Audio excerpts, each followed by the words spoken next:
It's the end of an era for the Yakuza franchise, but also the beginning of something new.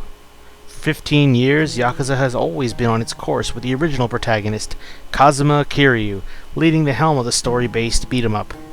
Kiryu has finally hung up his silver coat for good as the main character, but with 2020's Yakuza Like a Dragon, aka Yakuza 7, newcomer Ichiban Kasuga now takes over, carrying the torch in a different direction for how the game is played.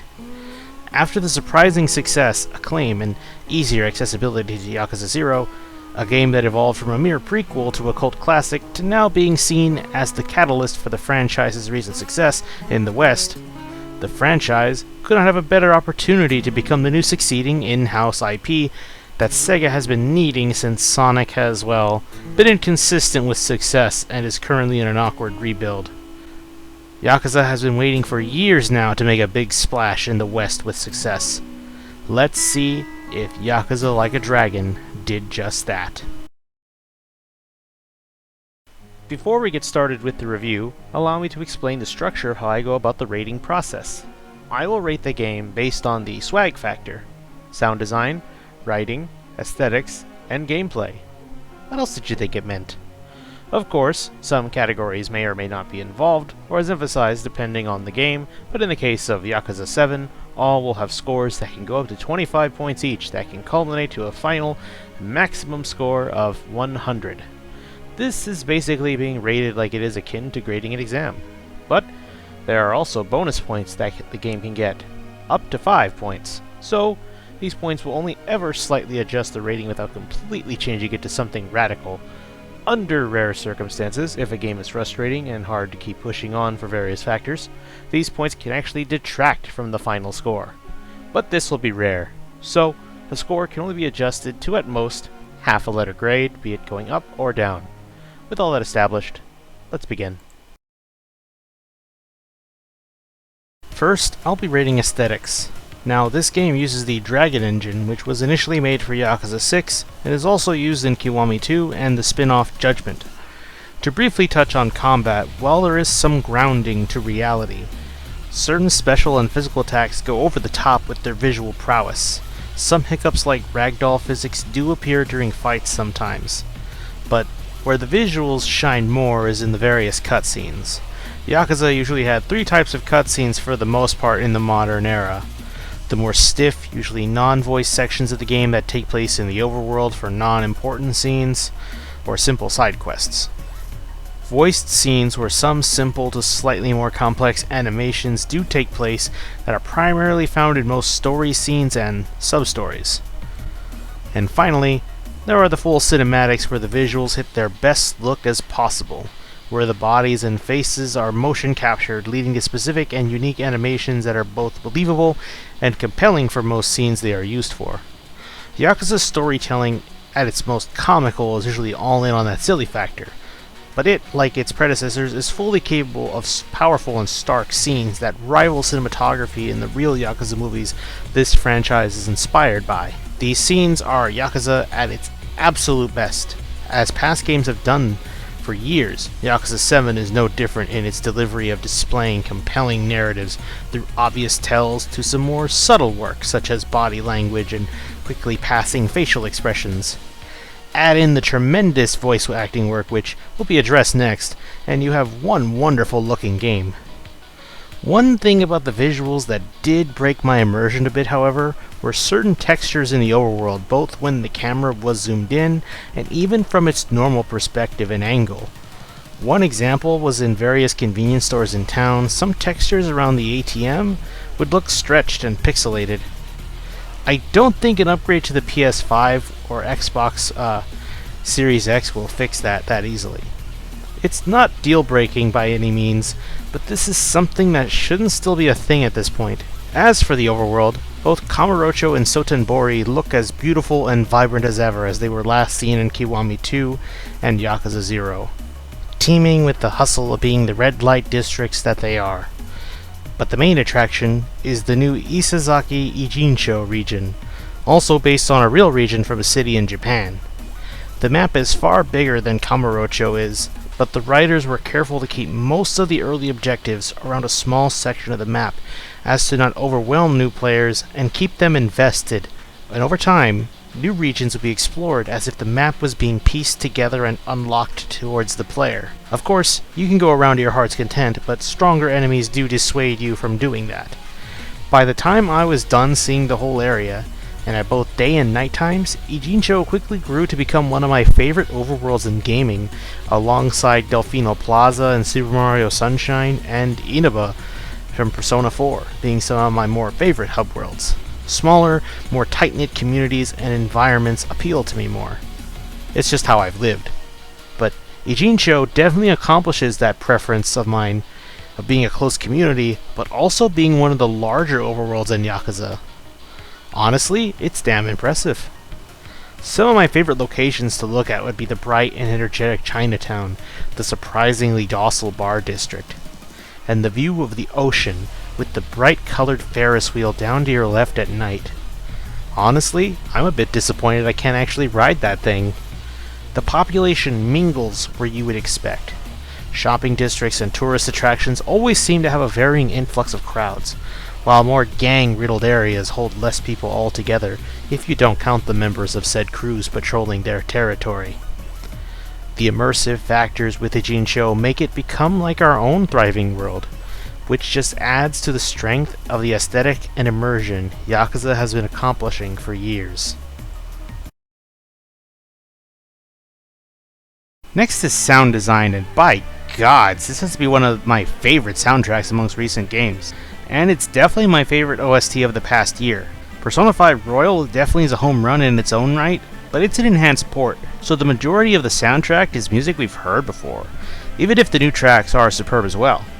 As for Yakuza, it has to be one of the most diverse soundtracks I've heard in recent years.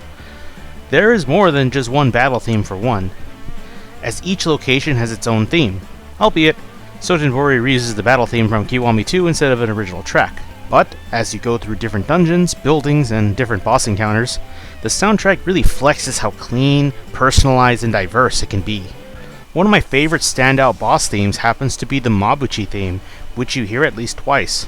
The horns at the beginning really emphasize this important figure you've been tracking for a while, as the synthetic beats rapidly build up to a hard yet very catchy drop.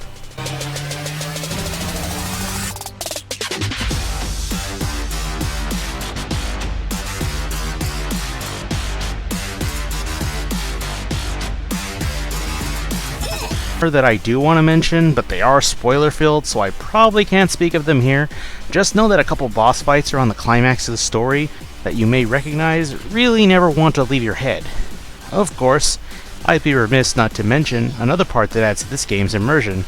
It's not often thought about, but I appreciate how the overworlds never have real music playing over them in most circumstances, as that would detract from the authentic, realistic experience these cities try to portray.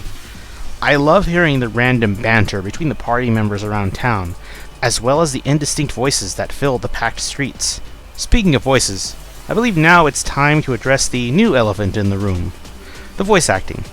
As you would expect, the Japanese dub is superb, and high quality as you would expect from this franchise if you've played any other game. But this is the first time since the very first game that a mainline Yakuza game has an English dub. Technically, the most recent dub was the spin-off game Judgment, where that one was given the green light due to constant fan outcry. And after the praise and success of that game, Yakuza 7 was also given the dub treatment. While I will not list every single voice actor, as I fear we'll be here all day, not just because of my list, but also random trivia that will likely pad out this review for hours. So, here's just a handful.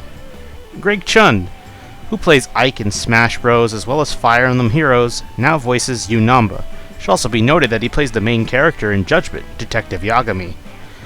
Elizabeth Maxwell, who plays Sai Nijima in Persona 5 and Urbosa in The Legend of Zelda Breath of the Wild and Age of Calamity. She voices Saeko Mukoda.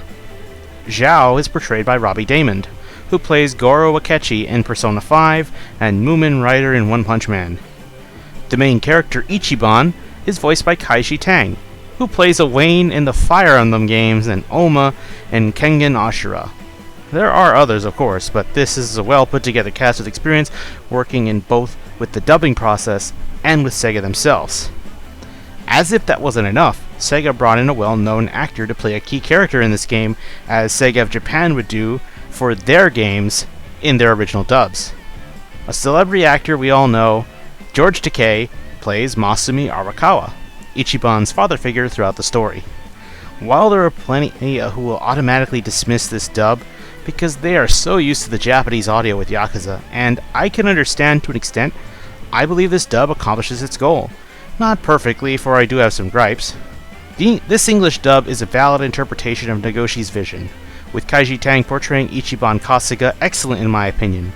To give this dub credit, they not only changed the script to be both different for the English and Japanese dubs, which is rare among dubbed products, and this just incentivizes replay value in my opinion, but they also took the time to redo the lip movements to match the English audio. While I cannot say with absolute certainty, Yakuza is one of the first games I've noticed that does go through with this effort.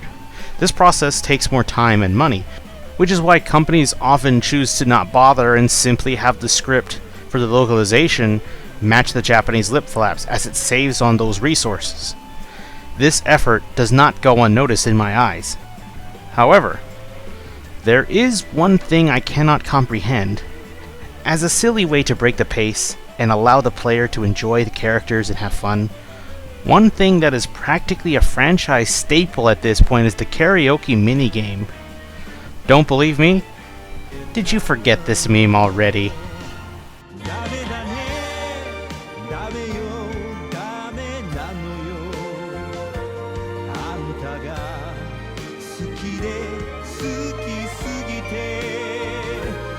Either way, I'll start with the one that is most excellently done. Ironically enough, it's the same song we just memed to death, Baka Mitai, or as it's also known as, I've Been a Fool, sung by Namba. It's honestly done very well, and part of me has to wonder if it's due to the fact this song is so well loved by fans. Regardless, Greg Chun hits it out of the park. The other songs that I think are well done are Spring Breeze and The Future I Dreamed Of, but the others come off as there clearly needed to be more work done in both hammering out the lyrical interpretation and the delivery of said lyrics. Adachi's song, for example, Machine Gun Kiss, is intentionally a different pitch according to his voice actor. This was something the director agreed with, so they just went with it. I simply disagree with that choice, but I don't mean any flack towards them. But the one song that does bother me more is Fly High Like a Butterfly. I like this song. I got recommended it once on YouTube, and it just stayed in my head for nearly a month.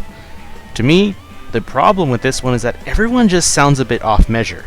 If you've been in band or done any musical things, with enough practice, you can start to tell when somebody is off measure.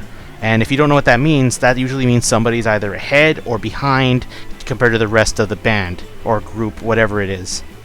And everybody will notice, even people who aren't big music buffs will notice somebody is not in tune with everybody else. But I think this might just be me being irked by this since I spent most of my high school days in band. So maybe that is on me, I don't know. If you see it, go ahead and let me know, but I want that to be adjusted in future games. Of course, it is karaoke at the end of the day, and have you tried singing a song on the spot perfectly? I can understand, but with the past, the vocals always synced up to perfectly match with the instrumentation, so I suppose this one might be on me for having those expectations. It's partially why I avoided doing karaoke in the main game during my streaming hours. They aren't deal breakers by any means, but I do hope they are ironed out in future games. Unlike past titles, this game presents a rare situation. Its radical shift in tone for a franchise that has done the same style of gameplay for so many titles. From 0 to 6, combat has always been in the style of a beat-em-up, facing groups of ruffians and knocking them down with strong punches, items scattered around town, or with weapons you could craft. This time, however, Yakuza Like a Dragon is in the style of a JRPG. As such, this game will be treated as a first of its kind since there are no other JRPG-style games RGG has made in recent years to compare to. Combat follows heavy inspiration from Dragon Quest, as Ichiban makes perfectly clear. not from a certain other JRPG that came out recently beside it. The tempo at which the fight goes are up to your own preferred pace, whether you wish to rush through it like a normal fight in past titles, or you simply wish to take your time like with classic JRPGs. There is no penalty for whichever choice you make. Characters have default attacks, which play out normally like you would expect, and while support spells work typically like you would think as well, attacking spells have direct player involvement, with action commands or button mashing. Some enemy attacks can also be guarded to reduce damage and sometimes keep you from getting knocked down. Think of the Mario games of the past for an idea of what I mean. This keeps combat involved for the player, as direct inputs keep you invested and encourage you to stay vigilant, even if they do get a bit stale at the end. Enemies eventually all start changing their appearances drastically thanks to Ichiban's wild imagination, and some of the names are rather entertaining. Some of my personal favorite enemy names include the Berserker, Twitchy Streamer, and Notorious VIP, to name a few. But trust me on this, one of these names is going to get a good laugh out of you. One downside about the combat is that if Ichiban goes down, it's game over. You see, Persona isn't the only popular RPG series to do this, but it's bothersome there, and here it is no different. But my biggest complaint that I hope gets fixed in the sequel is the selection of targets for both enemies and allies, and I will use a screenshot for reference and a scenario to explain. So, let's say you want to attack an enemy with the lowest HP to thin down the group's numbers. Now, they're deep in the crowd here, but on this vertical column, you can see that they're in the middle of the pack. The problem is that unless you are looking directly at them and they're alone, pressing the D-pad won't always be simply enough to move the cursor until it picks them. You'll have to move the camera to look at their general direction and keep fighting against the controls until you finally hit them if they're still in the crowd. A more optimized option would be instead to move the cursor to aim at those HP bars only on the column, so you only need to toggle up and down instead. The same applies to your own health bars. Let's say someone in your party needs healing and only them. So you will need to do the same. Select your heal spell or item, move the camera to face them, and then toggle the cursor as well. To fix this, an arrow should highlight a character individually, and then you only need to move it left or right until you select your target. This would be best, as it improves not only a basic quality of life purpose, but also keeps the flow of combat from being bogged down. The creative use of modern tools, foods, medicines, and weapons allow for a more grounded fantasy effect that really hasn't been seen that often since there are not many other modern RPGs. At least none that take place in the real world and not some fictional place or some exaggeration of it. But on that note, there's also a job system, and if you've played other Square titles like Final Fantasy III or Bravely Default, this won't be that unfamiliar at all. Some jobs are more realistic and typical that you see every day, like a foreman or a chef, but other jobs are more befitting strictly to the nightlife, and its more unique ventures, such as the male host, the hostess, and the night queen. All skills are able to be previewed to get a grasp on what type of unit the party member will function like. A foreman is more bulky, for example, while an idol is a clear support. Ichiban even has some unique jobs only fit for him, such as the hero class when he uses his iconic baseball bat. It reminds me of Earthbound a bit, but the bat gets to be used for more than just a basic attack. I do hope in future sequels there is a way to change jobs at different locations, since you can only change them in Ijincho. Yakuza 7 is also chock full of minigames. Instead of telling you, however, how about I just show you a glimpse into the wacky hijinks you can catch Ichiban getting himself into.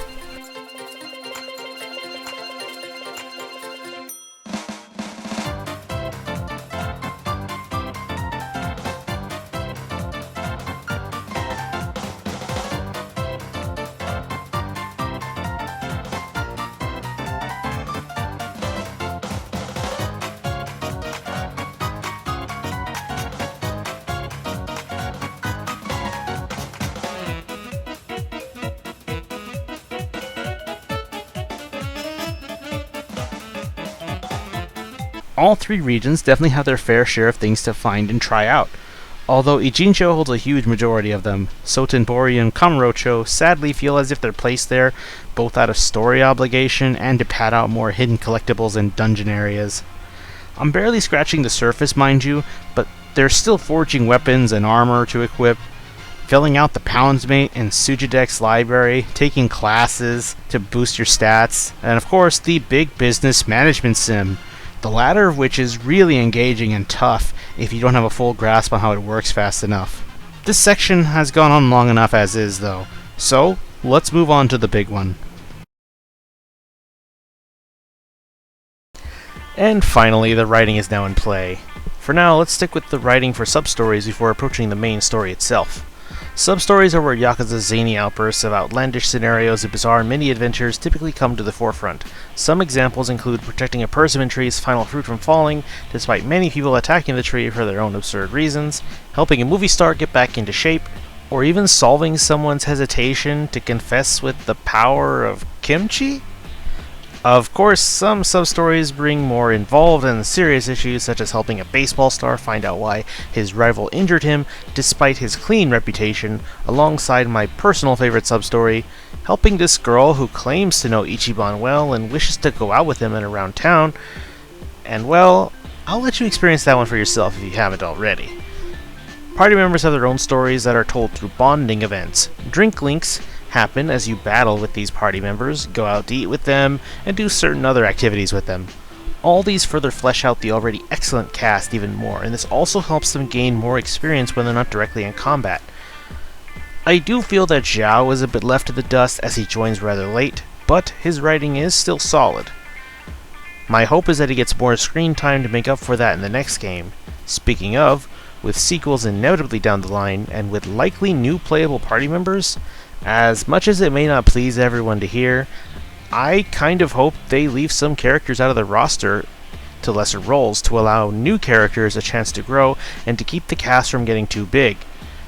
Think of the Mass Effect trilogy where only a few characters recur through all the games as playables, while the others have things they need to do that are just more important at the time. For example, Adachi could be reinstated, but he must do his one more year on the job to get his retirement detail that he brings up at the beginning of the story. Sometimes smaller casts just work, and 7 party members if you count Eri, the optional unlockable party member from the property management minigame. That's plenty enough if you ask me. Also, just like Zhao, please make her more involved. You could really tell she wasn't as involved with everything outside of her minigame story. Now, to focus on the main story, the first couple of hours are all set in 1999, long before the main campaign truly begins. It takes place with a young Ichiban, a Yakuza with a heart of gold, not fully going through with his boss's orders, and this whole prologue establishes his relationship with the Arakawa family, specifically the clan leader Masumi Arakawa, who he looks up to as a father figure, but also Arakawa's son, while he does address him as a young master, he also does view him akin to a brother figure, even if it is a bit one-sided. These relationships get strained, however, as Arakawa asks Ichiban to take the fall for the mistake of Sawashiro, since, if a captain commits a crime, the patriarch must pay a major price to the higher-ups for his failures. But Ichiban, being a low-ranking grunt, would face less consequence. Now, if you played the original Yakuza or its remake, Yakuza Kiwami, this will feel like it's retreading older, more familiar ground. But that is where the similarities end for now. Ichiban does get out of prison eventually, but things have changed. This time, it's not his best friend, but his own father figure who has betrayed him, shooting him the moment he is before him for the first time in years. He is alive despite knowing fully well Arakawa's lethal skills, believing his patriarch kept him alive on purpose for some reason or another. He sets off exploring this unfamiliar town of Ijincho, meeting new friends and enemies in his effort to discover the truth of his patriarch, the fake yen in his pocket, and the plans of the Omi Alliance. This story diverges from how Kiryu's story began, but to explain what happens beyond this, I must put the spoiler warning from here on out. I will delve into more of the big plot points, so please use this timestamp to skip straight to the end of this section and into the grading process. Oh no. I feel like I'm getting called over. Help you with what? To tell you the truth, I need to hop a train to Tokyo as soon as possible. Is that Claude? Oh my god, it's him. You don't have any clothes? Is this the same quest like with the goddamn, like with Majima and Zero? Bubbles? What are you talking about? Here, see for yourself. Bro, what the fuck? Bubble Toll in trouble. Bruh, I'll go get you some clothes, well, man. Don't catch a cold. See ya. Please, don't you see? I can't get on a train like this. Bro, what Yo, the back fuck? off. You're getting What bumps the everywhere. fuck? How'd you even end up? After getting a new place to call home in Nijincho, Ichiban takes his party to unveil the conspiracy behind the Ijin 3, but then realizes, just like in every other Yakuza game, this story is way more complicated than at first glance.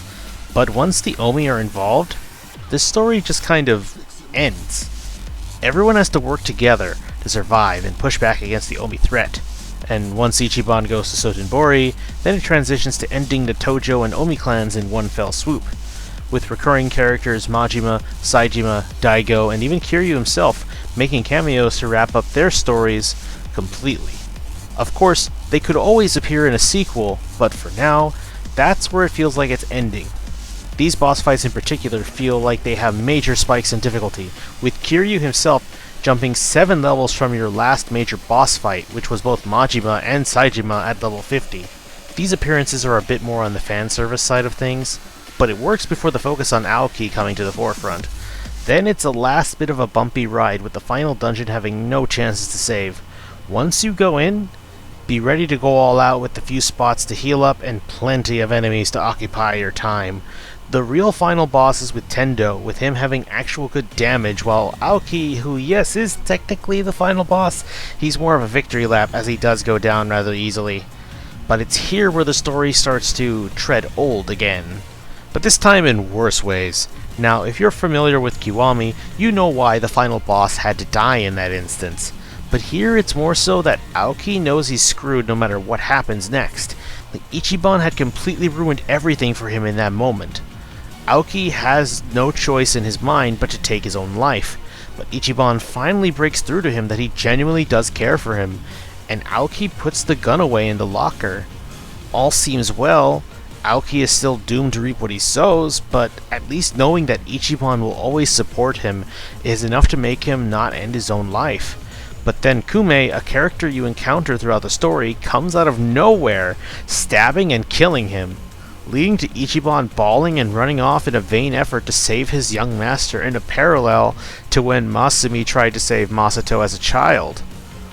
Then Ichiban's hyped theme song takes over the credits theme in what I witnessed as the most unfitting time to play your hype song in any moment of fiction.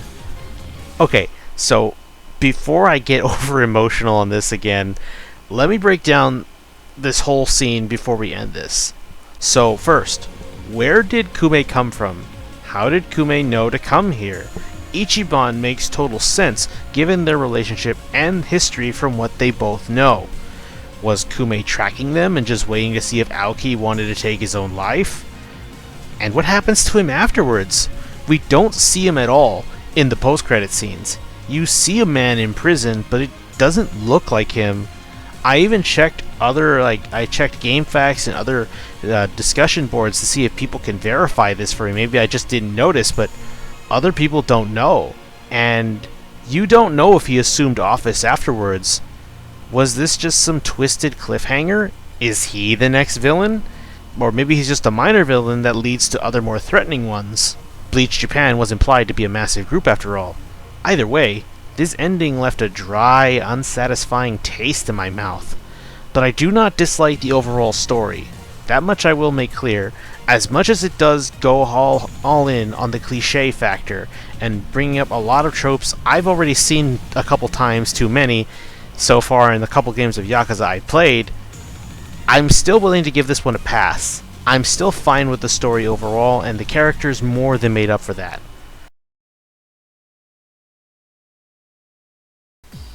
Alright, it's time to give every category a rating. Sound design definitely delivers on all fronts. The soundtrack is one of the best I've ever heard for the franchise yet. The music is varied and matches the tone that is needed.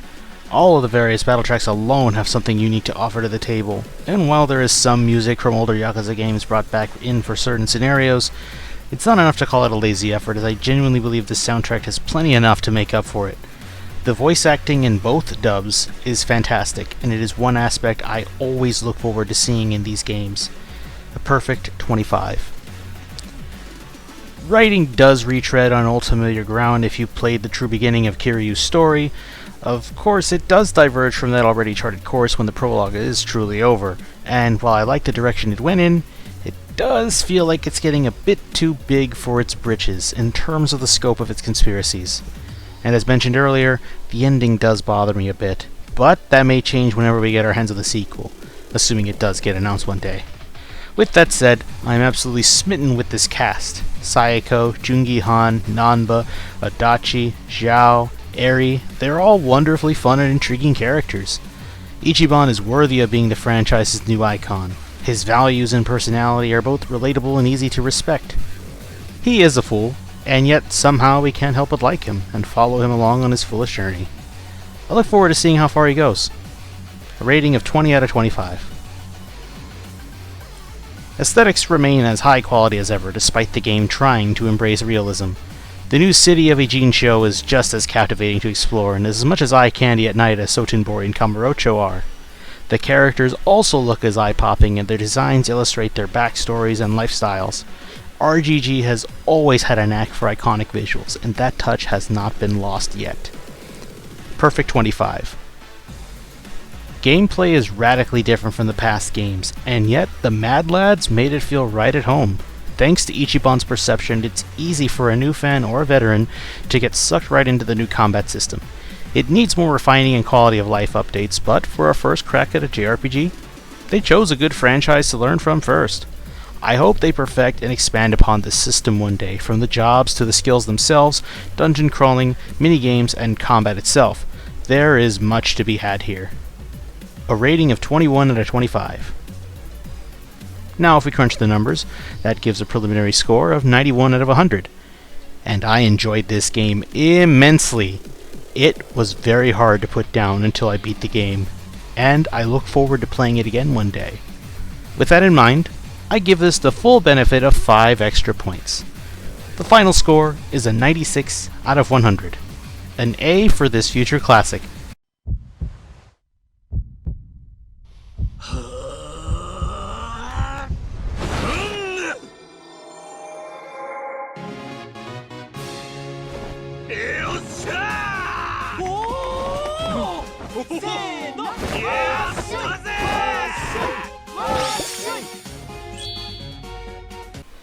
If you are new to the franchise, this can be a good starting point, but I still recommend you play some of the older games to enjoy this one more.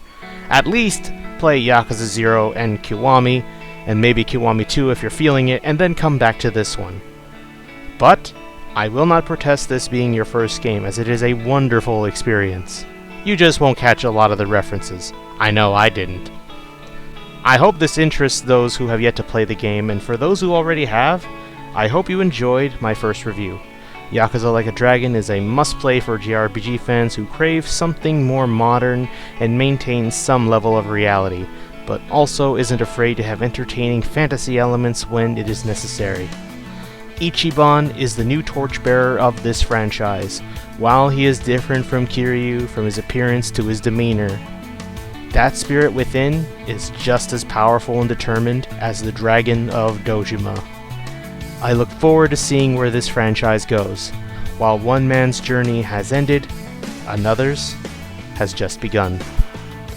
Thanks for watching, and stay safe out there.